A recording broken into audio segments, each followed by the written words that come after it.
Hello and welcome. In this short series, we will create the shot that you are watching right now on the screen. The inspiration comes from the Slow-Mo guys. They are very popular on YouTube. Right now they have more than 15 million subscribers. It's amazing.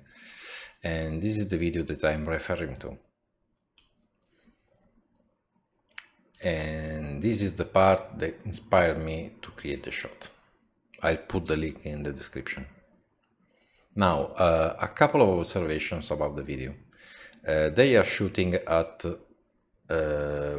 100,000 FPS, which means that it's 4,000 times slower than real time.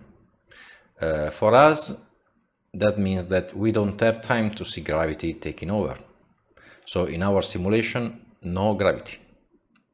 For the same reason, we don't see the glass falling apart, but we see the cracks. Okay, now this is how I subdivided the work.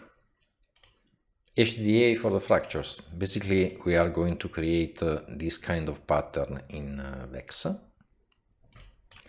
The RBD simulation, this is the easiest part of the project. There is no gravity, no constraints, very easy. The post-RBD, which is the cracks animation. Also this part will require some Vex and some trick. The pop simulation, basically for the dust we will create a vector field based on the bullet.